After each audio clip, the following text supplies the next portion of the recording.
সাউন্ডের জন্য এটা ওরা এটা করছে। এই আমাদের মাইকগুলো কোথায়?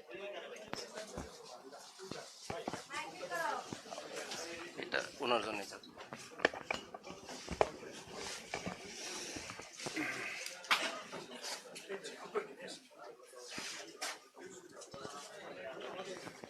Hello, hello. Thank you everyone for joining with us.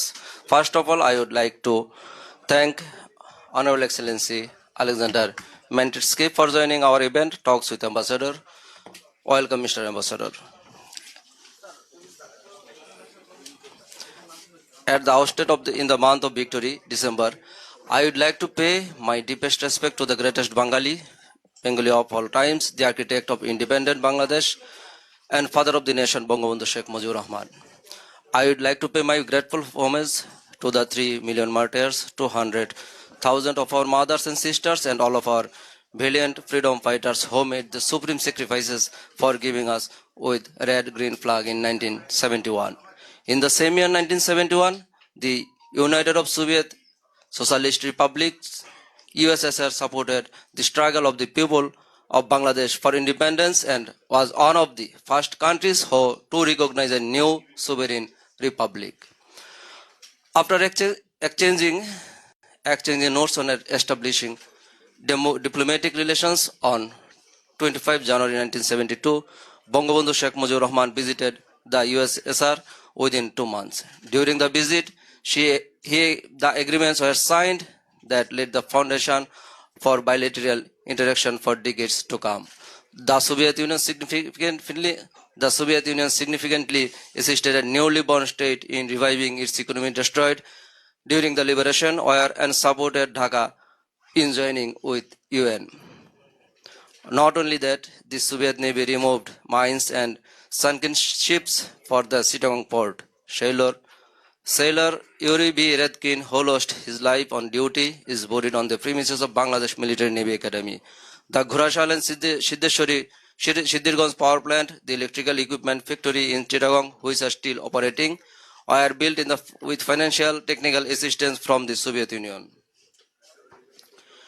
The cooperation got a new boost when Awami League comes to power in 2008 and Sheikh Hasina became the Prime Minister. After the historic visit of Prime Minister Sheikh Hasina to Moscow in Russia, 2013, Russia agreed to help us in building nuclear power plant, which will be commissioned next year. The image of Bangladesh get a boost and it has joined the elite nuclear club. Today, I would like to hear from Honorable Excellency Alexander about the existing cooperation, Rupur power plant and other bilateral and multilateral issues. Now I would like to request Mr. Shahriar Jaman to moderate the session. Thank you. Thank you, Mr. Khairul Alam. First of all, thank you, His Excellency, for joining with us in the month of victory, that's December. First, I would like to give a brief about our guest, Ambassador Mentitsky. He was born in 1955. He joined the Foreign Service in 1984 after completing his graduation from Moscow State Institute of International Relations. From 84 to 89, as a matter of fact, most of his diplomatic career he worked in this region. From 84 to 89, he served in Russian Embassy in Nepal. And from 91 to 96, he was the Consulate General of Russia in Karachi, Pakistan. From 98 to 2002, Embassy of Russia in India. From 2005 to 2010, Consul General in Russia in Mumbai, India. And from 2014 to 2020, he was ambassador to Afghanistan. So you can see he has a vast knowledge about this region, and also we're lucky to have him here in Bangladesh to improve and enhance our bilateral relationship. From May 19, 2021, he started his career in Bangladesh as an ambassador. So without further ado, I would request our guest, His Excellency, to deliver his opening remark, and after the opening remark, we will open the floor. Thank you. Thank you very much. Good afternoon. It seems it's still good morning, but nevertheless, good afternoon, ladies and gentlemen. First, I express my gratitude to the organizers of this press conference for the opportunity to speak in front of so prominent representatives of Bangladesh media. Let me start with the overview of our bilateral relations. Further, I would like to touch upon some pressing issues such as the Gaza, the Ukraine crisis, and the situation in so-called Indian Pacific region. It seems quite remarkable that as the Soviet Union was straightforward in supporting the liberation struggle of the Bengali nation back in 1971, the present-day Russia remains committed to strengthening cooperation with Bangladesh in meaningful and respectful way. This unwavering continuity is certainly one of the most profound features of our bilateral relations. Not every country can boast the same. In an attempt to avert a full-scale conflict on April 2, 1971, Moscow issued a message addressed to Pakistani President Yahya Khan, expressing concern over the use of armed forces against the people of East Pakistan. He declined to stop bloodshed and repressions and settle the conflict by peaceful means, which led to aggravation of the situation. In response, the Soviet Union made arrangements to improve the living conditions of the refugees from East Pakistan who found shelter in West Bengal by repeatedly sending humanitarian aid. It was rice, sugar, clothes, medicine, and aircraft for transporting them within the territory of India. In December, the situation in the Indian subcontinent entered the agenda of the UN Security Council. It was the Soviet Union who suggested inviting to the Council's meetings the representative of the Bangladesh Liberation Movement, Abu Sayyid Chowdhury. The initiative was vetoed by the USA. The USSR 3 times on 4th, 5th, and 13th of December vetoed the draft resolutions proposed by the USA on the satellites. After the outbreak of Indian-Pakistan conflict, a U.S. Navy aircraft carrier strike group was dispatched to the Bay of Bengal with the task of neutralizing the Indian fleet and thereby assisting Pakistan. However, once arrived, the American ships found the deterrent presence of the Soviet Pacific Fleet. I would like to emphasize all these events, political events, they show that there was a strong support from the Soviet Union to the struggle of Bangladeshi people. And I can say you frankly that it's very difficult to imagine if there was not such type of political support, how long it would take your people to struggle for your independence. And it's very difficult to say at what time you can declare the independence of your country and also statehood. In January 1972, the USSR was one of the first countries to recognize Bangladesh independence. During the historical visit of Sheikh Mujibur Rahman in March 1972, a number of fundamental intergovernmental agreements were signed, including the one on granting aid to restore normal navigation in the Chittagong port. The mine-sweeping operation was successfully completed in 1971, and the port became fully operational to receive humanitarian cargo and commercial supplies. Everybody of you understands, maybe knows that Western countries declined to do it free of charge. They requested millions of dollars to do. Our senior sailor, Yuri Rechkin, died during this time. Unfortunately, he was buried in Bangladesh. Now at Chittagong in Naval Academy, there is so-called Rechkin Point.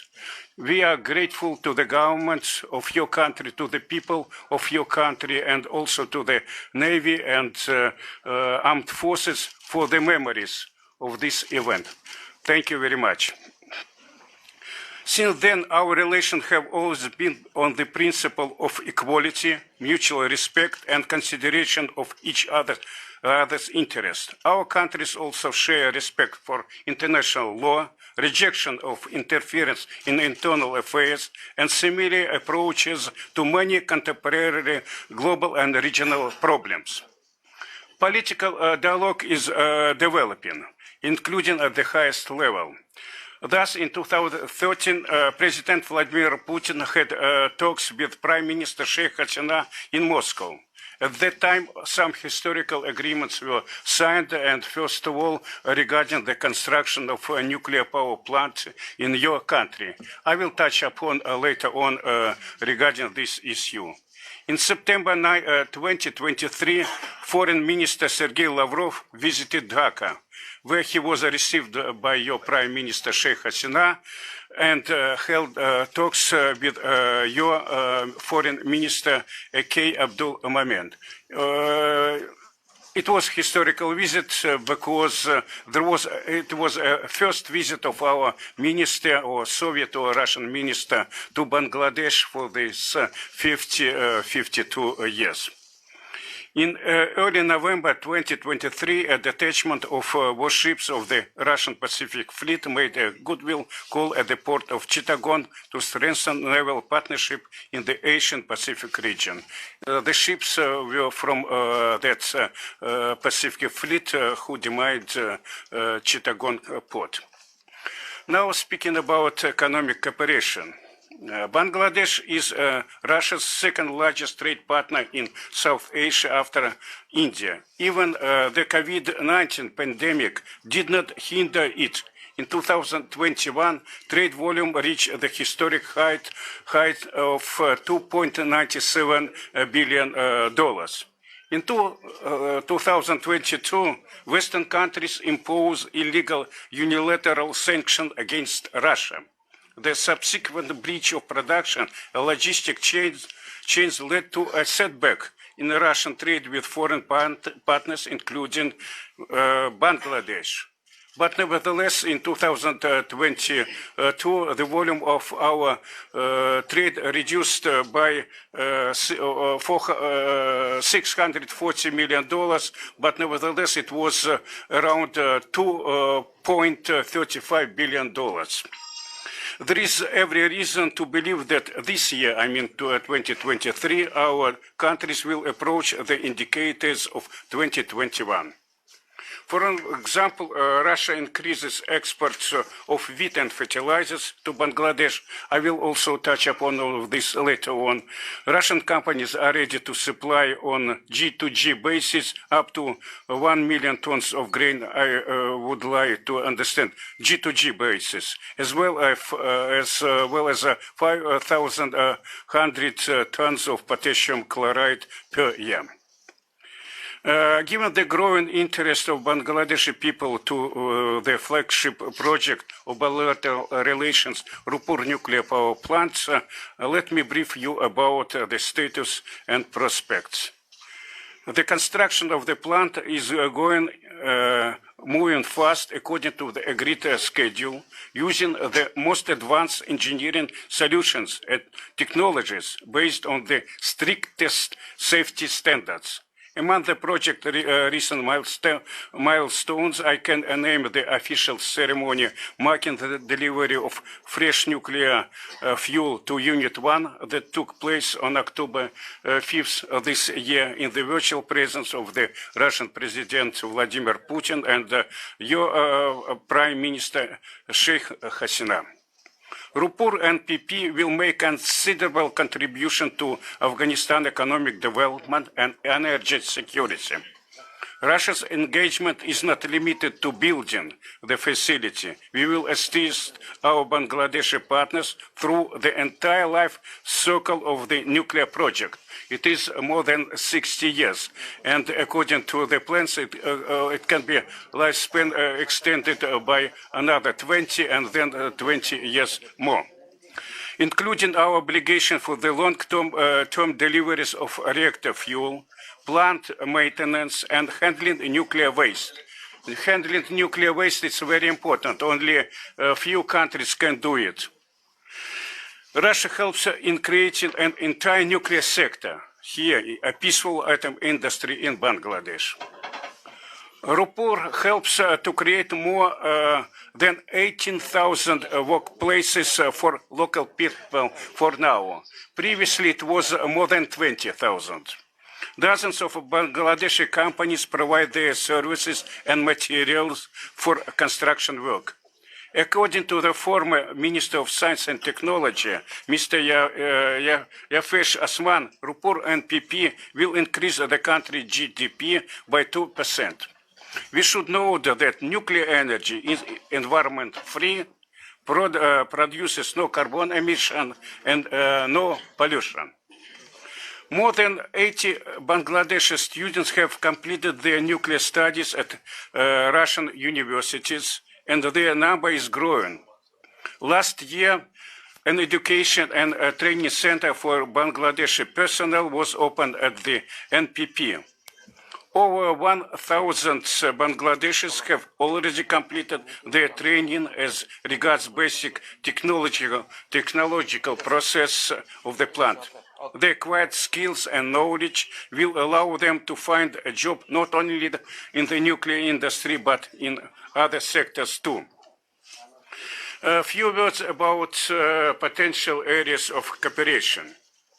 In 2022, in the year 2022, Russian joint stock company Globkosmos and Bangladesh Satellite Company Limited signed a memorandum of cooperation in the field of promotion of products and services of the Russian space industry in Bangladesh, including manufacturing and launch of Bandhu 2 Earth observation satellite system. I would like to say not satellite, but it will be satellite system.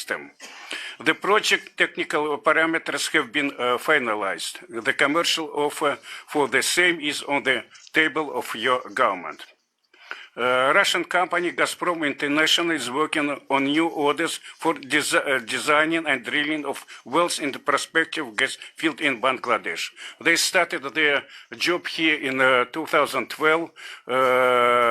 Just last May, it was declared that at Elisha 1 well, it is on Bola Island, a big gas field was discovered. There are more offers and projects in the pipeline, such as supplies of Russian crude oil for the local refining, export of LNG, upgrade of local power stations, renewable energy technologies, and more. I would like to add that Russian state company Rosatom, which is constructing Rupur nuclear power plant, plans to take part in the construction of a research reactor in Bangladesh, which would cater to many needs of your economy, from medicine to agriculture. It's understandable that skilled manpower from Bangladesh is in demand in many countries, and Russia has joined this list. I often has been asked, why do you not take any personnel to Russia? In June, this June, the first batch of Bangladeshi specialists left for Russia to work in shipbuilding and construction industries in the Russian Far East. We are ready to employ more Bangladeshi workers for construction, agriculture, hospitality sector, etc. However, this process should be in full compliance with the national legislation, which requires certain agreements to be signed. For example, the bilateral intergovernment agreement on readmission and its implementing protocol have been under consideration over the Bangladeshi side since 2011. Once again, 2011. 12 years have passed. The full potential of trade and investment cooperation is to be fully tapped. Bangladesh is already famous for its RMG sector. Today, a large percentage of clothes sold, even the most high-end stores, is labeled "Made in Bangladesh," but it is used to reach the Russian market in rather small quantities. Now the situation has changed. Since 2022, many international brands decided to leave Russia. So Russian business circles are reoriented towards supplies, including those from Bangladesh. Investments, both state and private, can amount to billions of dollars. When I was speaking about our trade, I would like to say a few words regarding your export RMG to Russia. In 2021, it was more than $1 billion. According to your statistics, it was around $600 million. We have different assessments, but nevertheless, in each shop in Russia, you can find the products, as I told you, made in Bangladesh, RMG or some other items, shoes in Russia. Russian companies are ready to participate in various joint projects in Bangladesh in such spheres as ICT, pharmaceuticals, space and geological research, maritime, railway, and air transport. All these topics are planned to discuss at the 5th meeting of the Russian-Bangladesh Intergovernmental Commission on Trade, Economic, Scientific, and Technical Cooperation, which we plan to hold in 2024 in the face-to-face format. Before I can see that from your list of questions that Russian-Ukraine crisis and effects of on Bangladesh, including food security, of particular interest of you. First, I would like to attribute the world's food problem to the special. I would not attribute the world's food problems to the special military operation, as many in the West tend to portray it to the international community. Let us look at the situation from the economic point of view. Even before the start of special military operation in Ukraine, the international agricultural production was among the most affected areas due to global economic instability. The current situation on the food market is a trend of at least the last 3 years. According to the data of Stock Exchange, the annual growth rate of wheat prices in 2021 alone was up to 25%.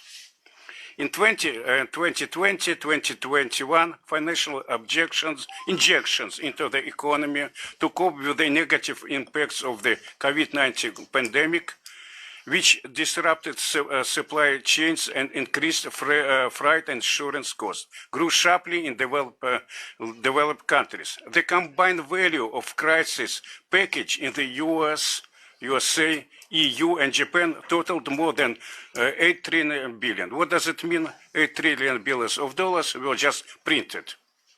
You should understand, which fueled demand and led to a surge in food inflation as well. The trend was exacerbated by open trade wars between key partners and persistent sharp contradictions in the regulation of agricultural market. As a result, food stocks were at the lowest level in the last 5-10 years, which only raised the price of grain. During the COVID-19 pandemic, the USA and Europe actually diverted food flows, worsening the already difficult situation in food import developing countries. The USA and Europe bought and still buy more and more products as a reserve, leaving African and Asian countries with nothing. You can remember that there was a so-called Black Sea Grain Initiative, so it was allowed the Ukraine to export its grains to international markets. Only 3% of the export went to least developed countries. This is the matter. Most of other grains went to Europe and to European countries. The forced transition by some Western countries to green energy and reliance on alternative energy sources to the detriment of traditional fuel have led to an increase in energy prices. Therefore, an unprecedented increase in mineral fertilizer prices was recorded in December 2021. With the rising cost of fuel and fertilizers, farmers began to reduce planting areas. It resulted in a continued decline in the volume of agri products against the ever-increasing demand. Finally, the unilateral measures of economic pressure imposed by the collective West against our country in February-March 2022, including threats of mass arrest of dry cargo ships and disconnection of Russian financial institutions from SWIFT, have exacerbated negative trend in the global market. Against this background, despite the difficulties initiated by the West, the Russian Federation, in compliance with the earlier contractual arrangements, intends to continue fulfillment of its obligations in good faith and with regard to export of agricultural commodities and fertilizers. During the recent extraditionary G20 summit, it was just in November, Russian President Vladimir Putin informed the member states leaders that the first ships with free Russian grain have been sent to African countries in need. At the Russian-African summit in July, the Russian leader said that Moscow would supply 50,000 tons of grain free of charge to countries in special need of food such as Burkina Faso, Somalia, Zimbabwe, and Eritrea. On September 4th, after the talks with Turkish President Erdogan in Sochi, Putin said that Russia was ready to supply up to 1 million tons at a preferential price through Turkey to the poorest countries and counted on Qatar's assistance. I would like to underline that Russia has been continuously contributing to the food security on Bangladesh, being one of the key sources of food and agricultural products, including wheat and fertilizers. More than 1 million metric tons of agricultural products, meaning wheat, legumes, mustard, were purchased from Russian government and private entities by Dhaka in 2022. In 2023, please record it, according to our statistics, we have supplied till December this year around 2.7 million tons of wheat, including 200,000 tons on G2G basis. In this regard, I would like to draw your attention to the article which was published by ambassadors of 14 countries on the eve of the visit of our Minister of Foreign Affairs, Mr. Lavrov, to Dhaka on 7th of September. I will quote: Putin's actions have exacerbated global food shortages at a time of unprecedented humanitarian needs. Now you can see that it was a false statement. You see? You should understand it.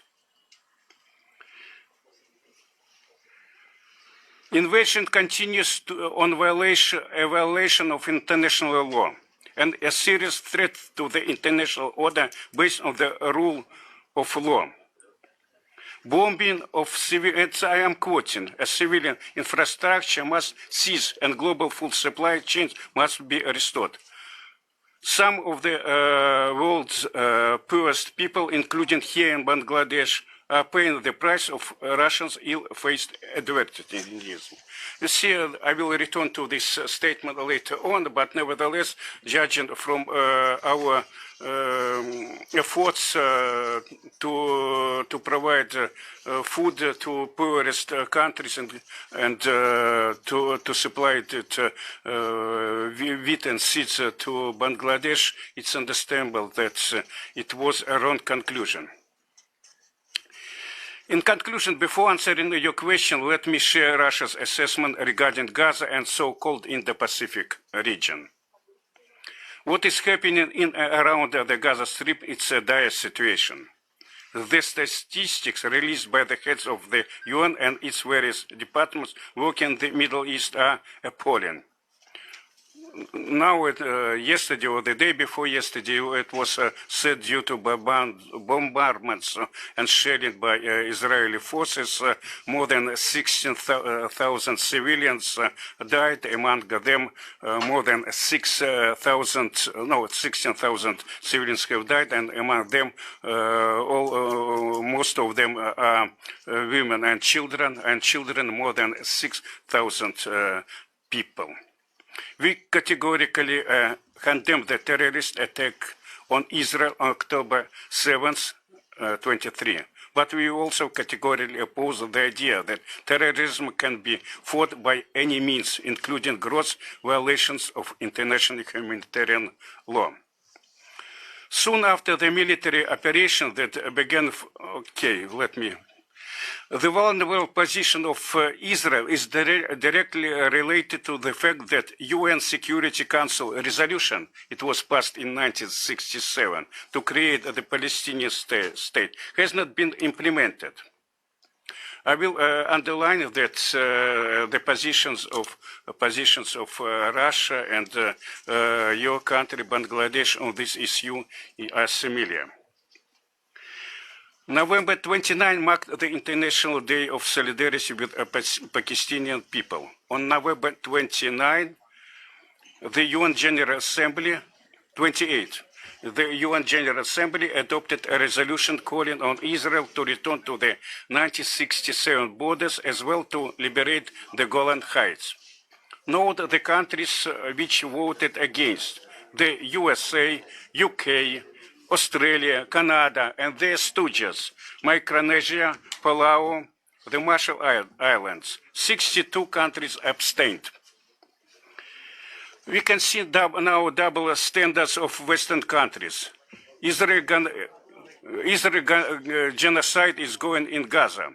No reactions. Thousands of children and women have been killed. Schools, hospitals, and residential areas have been destroyed. Where is the solidarity of Western countries with Pakistan?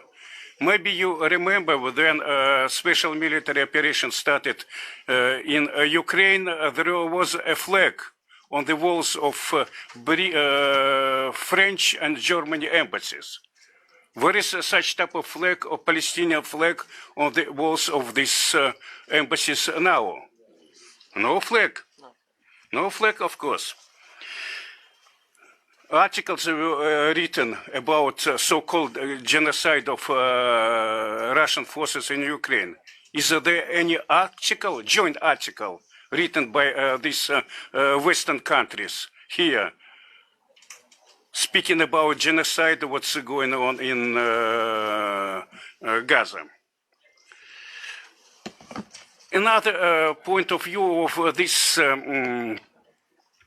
double standards. You may know that International Olympic Committee, different international sport federations, they banned the Russian sportsmen to participate in international events. But why they have not done it with Israel now? Or why they have not done it with Americans, where they destroyed Iraq, Afghanistan, killing many innocent people? I also would like to draw your attention to International Criminal Court. You see, where their judgments regarding this situation in Gaza? Where is the judgment regarding establishment of a Palestinian state? Well, Now, regarding in the Pacific, so-called Indo-Pacific region. In Russia, we proceed from the assumption that the Indian and Pacific oceans should not be an arena of rivalry, but a zone of cooperation between states within framework of such regional structures as ASEAN, IORA, SAARC, and BIMSTEC. Unfortunately, we have recently witnessed persistent attempts by extra-regional forces to reformat the existing order to fulfill their own narrow, selfish objectives. The concept of a free and open Indo-Pacific region promoted by the United States has destructive rather than unifying potential. Its true goal is to divide the states of the region into interest groups such as Quad and AUKUS and weaken the multilateral principles of the regional system of interstate relations in order to establish its own dominance. We have also noticed the plans to form a new trilateral political and military partnership between the USA, Japan, and South Korea, with a view to boost confrontation with China, Russia, and the Democratic People's Republic of Korea. The possibility of merger of these triumvirates is highly probable, which will obviously have a negative impact not only on the situation in the Pacific region, but on the global security architecture as a whole. Just recently, it was declared by a commander of the U.S. ground force in the Pacific Ocean, Charles Flynn. They would like to deploy Tomahawk, SM-6 land-based missiles and Typhoon missile launchers in the region in 2024.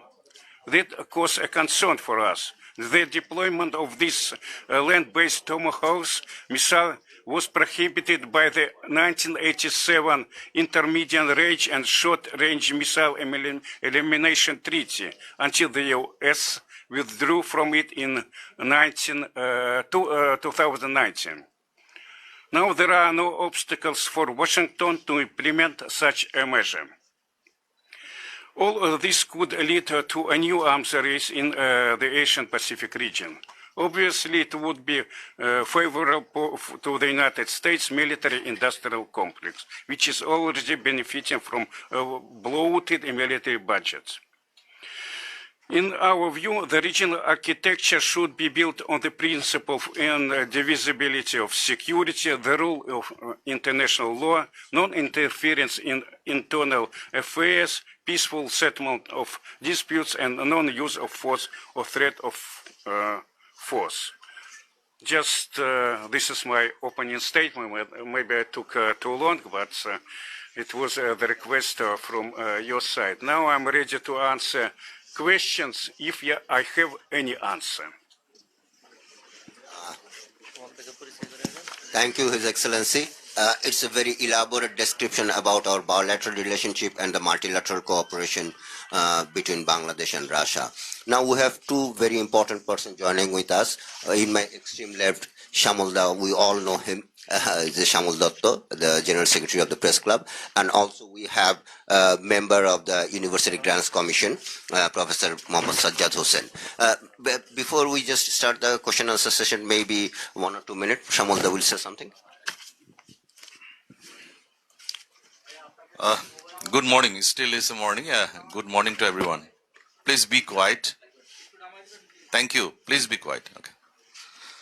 Thank you, His Excellency. Welcome to you in National Press Club. I am the General Secretary of the National Press Club. So on behalf of the Press Club, I am welcoming you here.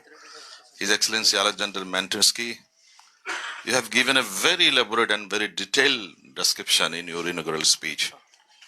Today is a 7th December. The December month is a very memorable month for the people of Bangladesh. We know that we have to cross a very blood path way to get our liberation war.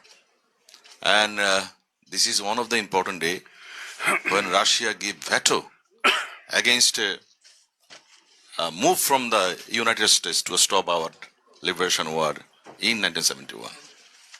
Once I had a chance to ask question to our Honorable Prime Minister that how you evaluate Russia and Bangladesh relationship. You know what is our Prime Minister's reply? And she's saying that I cannot repay the price of one veto when they did in favor of us in 1971. At the same time, this time was so important when 7th Fleet was coming to rescue defeating Pakistani forces by USA. At that time, another fleet has been started to move in the Bay of Bengal by Russia. So we still remember your contribution in this December month speech, especially what we found at that time. Secondly, I visited thrice in Moscow and St. Petersburg. Once when Dipumoni was the foreign minister, I was accompanying her. At that time, that just negotiation is going on, that Rupur issue. And I'm seeing, I saw that what a seriousness from the Russian side. They are looking for Bangladesh development and other things. And secondly, I was in Petersburg, St. Petersburg. That is, I remember that was maybe World Economic Forum meeting. And all the economic leaders was in St. Petersburg at that time. Such a beautiful city, and as a historical city also. And we still remember that Vladimir Ilyich Lenin started movement from that side, from the Finland side. And my publisher, Mr. Saveru Sen Chaudhary, I believe all of you know him. He got the best civilian award from the Russia, Order of Merit from the hand of Mr. Putin. So we have a very emotional relationship, and it's very difficult to say that how we go forward in a new geopolitical order. But I believe one thing, that we need Russia in our side in this very difficult contextual situation. Especially you mentioned about some of the situation in Gaza and other also global scenario. And we are seeing every day so many innocent people is dying, but so-called human rights workers, they are not saying anything. I'll talk about the journalist issue. From October 7 till today, 57 journalists died in Gaza. 57 journalists. One journalist from Al Jazeera, his 19 family members died. 19 family members died. But you know that I'm not seeing any statement from so-called Western media-related organization. Where is CPJ? Where is Amnesty International? They are doing nothing.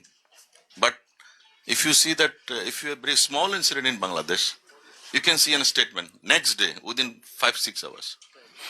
In our, Khairul know very well, we do many protest program here. In 28 October, 32 journalists was assaulted. Some of them are in the hospital at that time. But we have not seen the same, like, no statement from the Western, any so-called news agency. So I remember your contribution, and I believe Bangladesh, Russia need a very special cooperation, and this situation, especially when a lot of unnecessary Western pressure coming from many Western countries, which are not actually issue of their concern. And they are dichotomy, they are not, you see, you mentioned about one thing. There was a very interesting news yesterday that USA issue visa restriction of some Israeli settlers. Okay, very good. At the same time, they sent $3 billion weapons just 1 week ago to kill people of Gaza.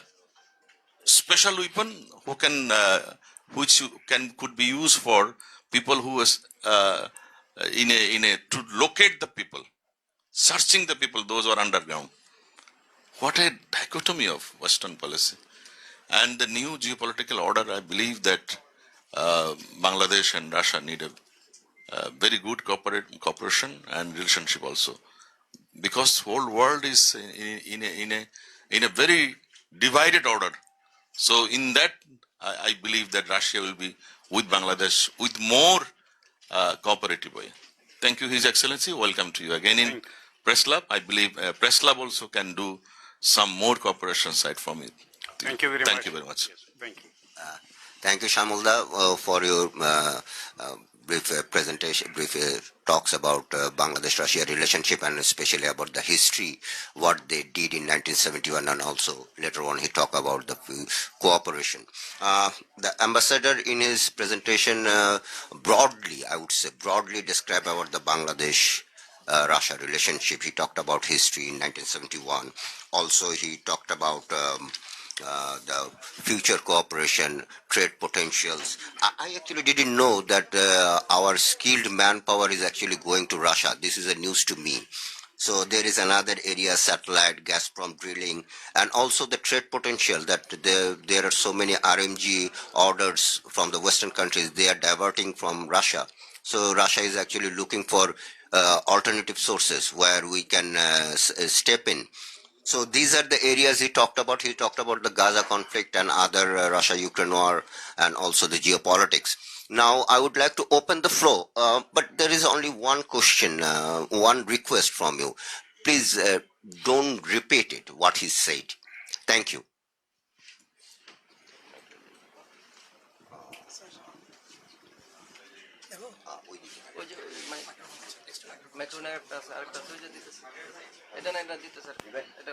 Thank you. Can I? Yes, you can. Hello.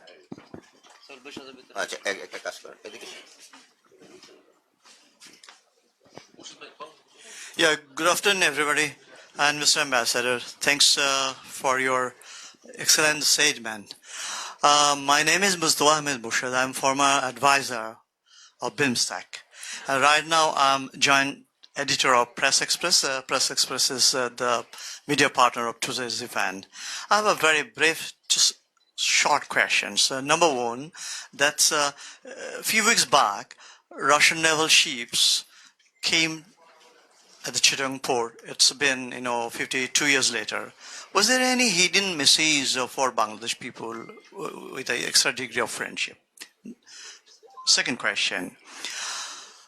Under the prevailing global situation, if at all Bangladesh comes under stress financially from any Western countries, is there any strategy designed by Russia, our trusted friend, to stand besides Bangladesh?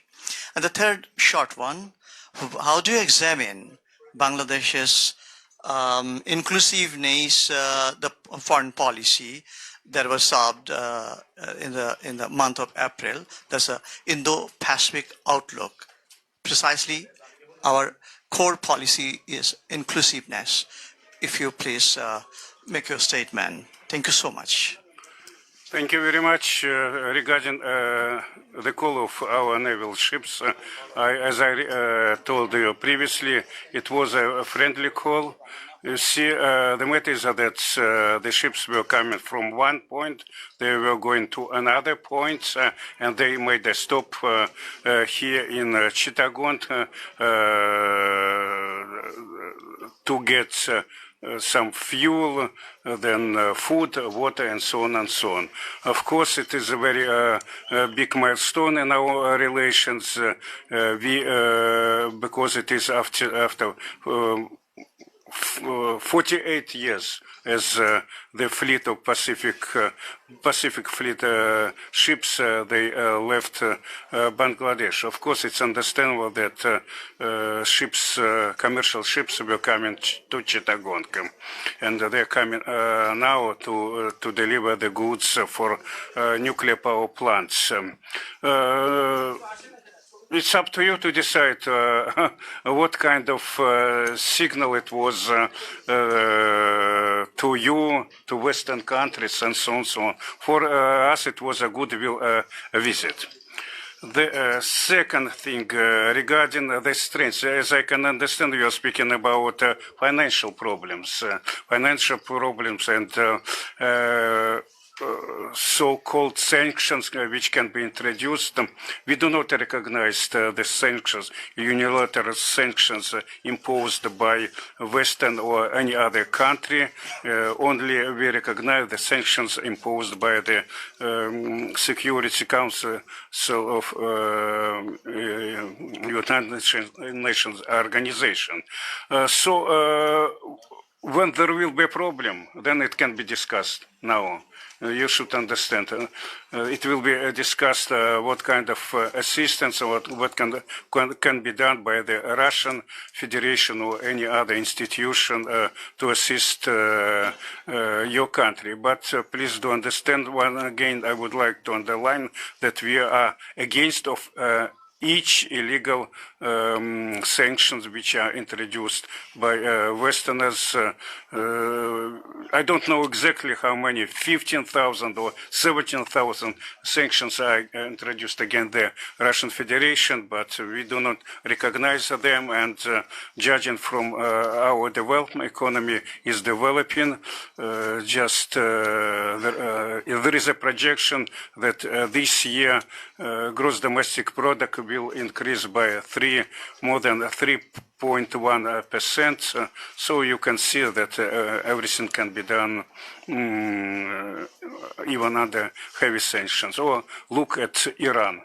They are at sanctions for many years, but nevertheless they are developing, and they are developing not only economy, oil and gas extraction, but they have a good military hardware. Foreign policy regarding Indo-Pacific region, which was introduced by your country, declared. Of course, I can see that you are against of any blocks in that policy, and the main item is to develop economic cooperation with all these countries, first of all in IORA region, and some other countries, and so on, so on. Why not? It's very good. But I would like to underline the policy of your country, which is written in your constitution, friendship with all, malice with none. It's very important, non-allied policy, and it seems your country should continue to do it.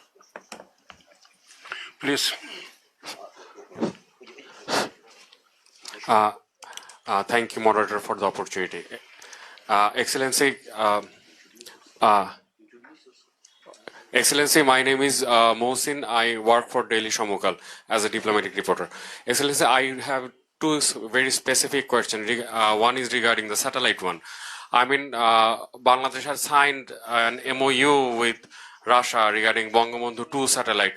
On the other hand, we have witnessed when the French president visited Dhaka, there was also another, a letter has been signed between Bangladesh and French. That's not been MOU, but some sort of like agreed letter. So what is the position of Russia actually? Are we building our satellite 2 with Russia or French? It's actually made some confusion. My second question regarding the US. I mean, you have, we have witnessed that what Russia actually done for Bangladesh in 1971 war. So my question is, at this moment, you also saying so many times that US is interfering our internal and domestic politics, domestic issues.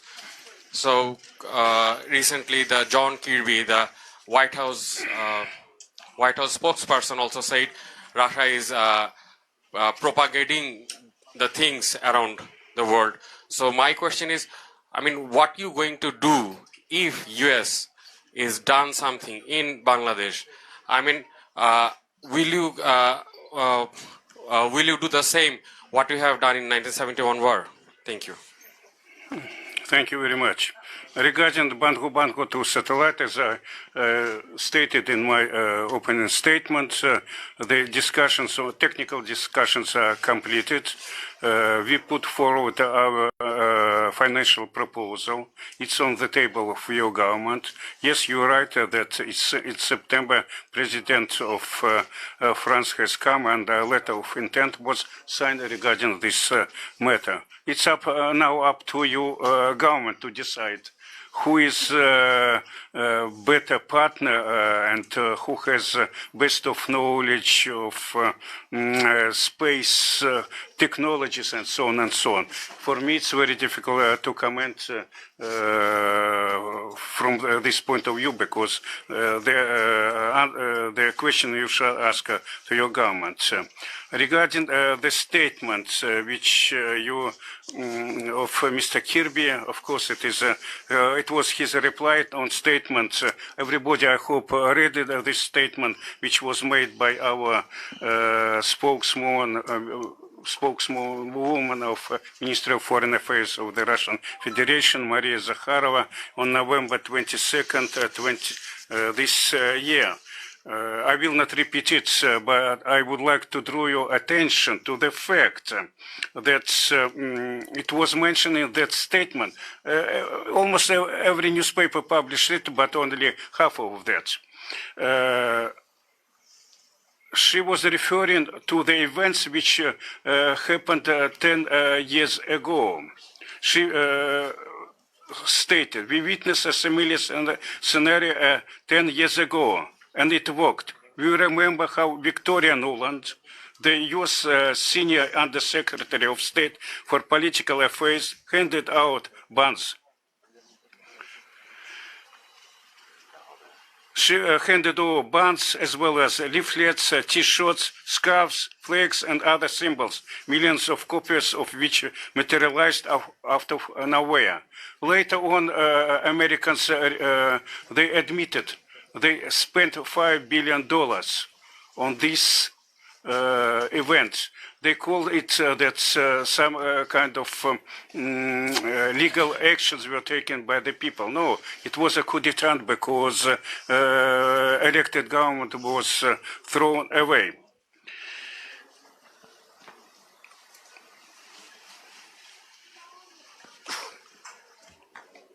She underlined, now it has become clear how it all works if you look at the example of Bangladesh. So they can try to arrange any color revolution in each country, and they do recognize. So please look at prospects of this. What we will do it, of course, I told you that we are against of any illegal actions here. We will be against of any actions, sanctions, or steps which can be taken by American or Western countries here. Let us see what will happen. I hope that nothing will happen here so drastic as you say that. We are thinking you are putting the question, what would be done, but we do not know whether such type of event will take place. Thank you, moderator, for giving me this opportunity. My question is to Mr. Excellency. Excellency, thanks for your nice speech. In your speech, you mentioned how we earn our independence, and this is the Shadhinota Sangbadik Forum. So, as an independent sovereign country, Bangladesh deserves some respect from others. But we see last week, UN representative of UN Secretary General, Mr. Stephen Dujarric, remarks on our upcoming election. As we know, without the concern or approval of UN Secretary, UN General Assembly and Security Council, they can't make such remark as a internal affairs of any sovereign and independent country. So what is your remark on that issue? Thank you. Please introduce yourself. Yourself, please introduce yourself. Sorry? Oh, I'm Mizan. I'm Mizan from SA Television. Thank you. Thank you. Thank you. Shahriar bhai, same question here. Can I add? Yeah, please. Yeah. So, Okay. Just in a word, we know, my name is Ishta Janurmi, I work for DBC News. We know that Ms. Jakarova's speech some days ago, we just heard from her, and you just told about this. My question is very, in a word, can you tell us, do you think that Western countries are interfering in the international, internal affairs of Bangladeshi election is ahead, we know? Yes, of course. You read once again the statement of our spokeswoman, Maria Zakharova. She clearly told that there is interference in the relations. She mentioned only, you see, the ambassador of the United States, but some Western countries' ambassadors or high commissioners also do the same. Regarding the statement of representative from United Nations, and you see, the matter is once again double standards.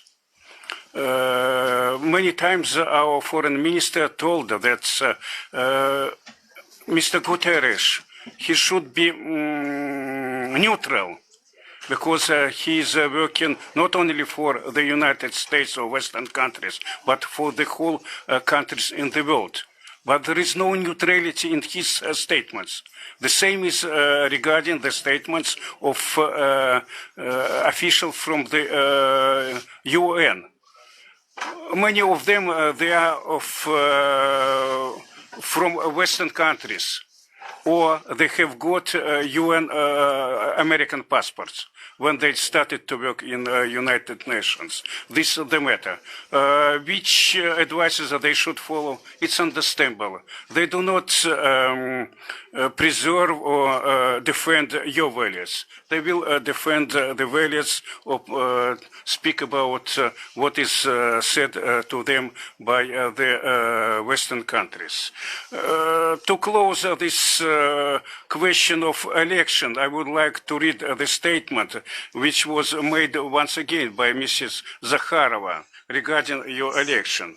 On our part, we have no doubts regarding the ability of Bangladesh authorities to hold the parliament election scheduled for 7th January 2024 in full compliance with national legislation, independently, without the help of overseas well-wishers.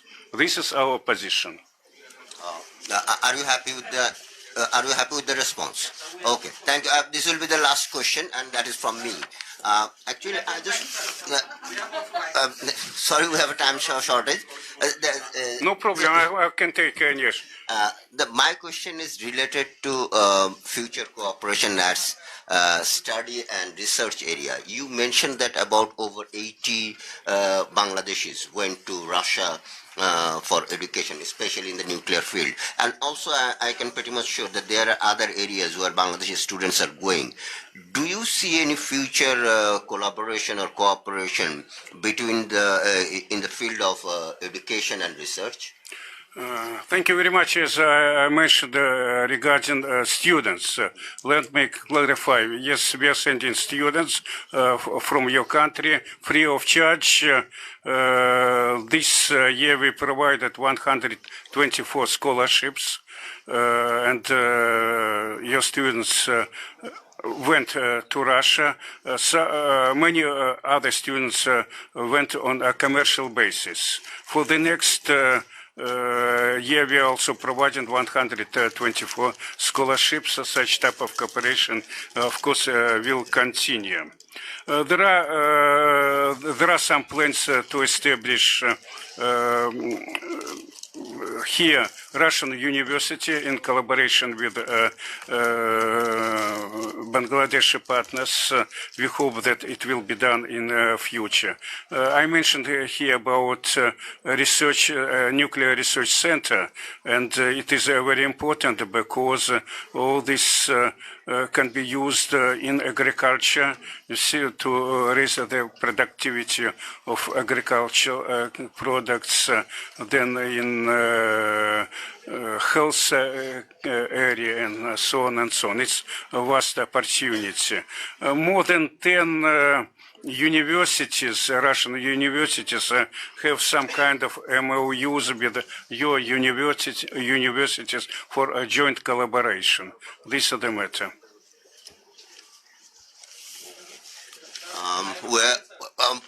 We are about to finish our event, but before that, just make one request to journalist friends.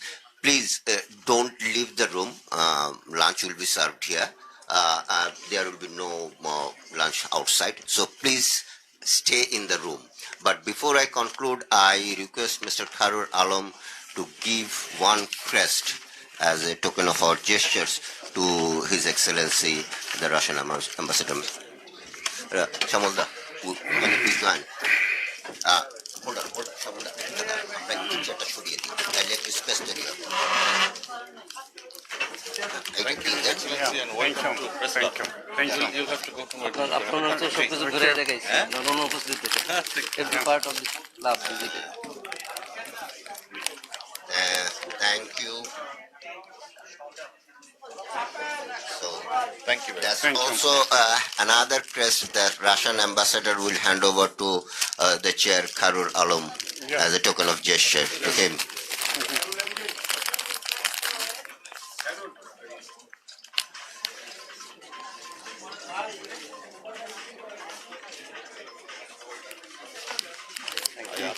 With that, I'll announce the closing of our program. Please stay here. আপনারা একটু থাকেন এইখানেই ব্যবস্থা করা হবে সবার ব্যবস্থা এখানে হবে না। না না এটা Please, if you have time, come to my room for a cup of tea or coffee. Yes, why not? Yeah, thank you. আচ্ছা আচ্ছা আচ্ছা তাহলে তো অসুবিধা নেই।